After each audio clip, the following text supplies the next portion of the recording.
Yo, what's up mga kaibigan? Nalina tayo magkwentuhan. Ayon sa latest report ng Lakers ESPN reporter Dave McMenamin ay simula nga daw nang makuha ng Lakers si Luka Doncic ay sinasabi nito na plano nilang mag-all-in sa summer ng 2026. Well, summer of 2026 na nga ngayon mga kaibigan, kaya naman nais na ni Luka na maglaro para sa isang championship level team. Excited na nga daw si Luka dahil ito nga palagi sinasabi sa kanya ng Lakers na mag-all-in sila sa 2026. At isang request nga ni Luka ay isang A-list center na pwede niyang maging pick and roll partner.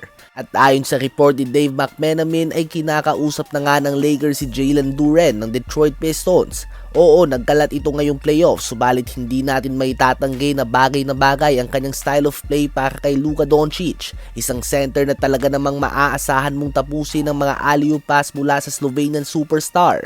Ito nga ang kailangan ni Luka, isang pick and roll partner. At bagamat nagkalat siya noong playoffs, nag-average pa rin nga siya noong regular season ng 19.5 points and 10.5 rebounds per game on 65% shooting sa field. Si Jalen Duren nga ay papasok sa free agency at may pagkakataon ng Lakers na gumawa ng offer sa kanya na very likely ay tatapatan lang din naman siya ng Detroit Pistons. Bukod na lamang kung mag-offer nga ang Lakers ng max contract dahil ayon nga sa Pistons ay hindi sila willing na maglatag ng max contract para kay Jalen Duren matapos ang makalat na performance ng playoffs kahit na 22 years old pa lamang ito na may napakataas na potensyal at malaki pang tsansa na mag-improve.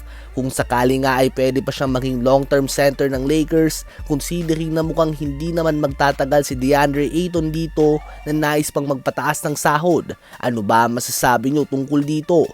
Isama na din natin ang ilang small update tulad ng si Devin Booker ay magpapalit nga ng kanyang jersey number 1.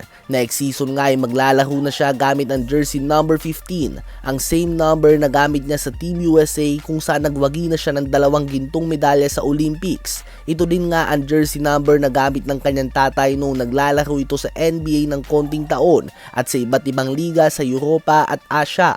Baka naman magdala nga ng swerte ang jersey number na ito tulad ng pagwagi nila sa Olympics ng 2 beses.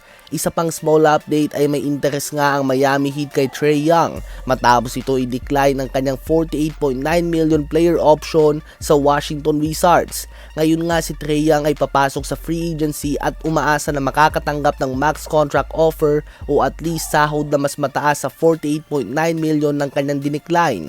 Si Trae Young ay magsisilbi bilang backup option ng Miami Heat kung sakali man nga na hindi sila maging matagumpay sa Giannis Antetokounmpo trade. Ang number 1 option pa rin nga ng Miami Heat ay makuha si Giannis via trade. Subalit kung mabibigo sila dito ay ililipat nila ang kanilang atensyon sa pagkuha kay Trae Young sa free agency. Ano ba masasabi nyo tungkol dito?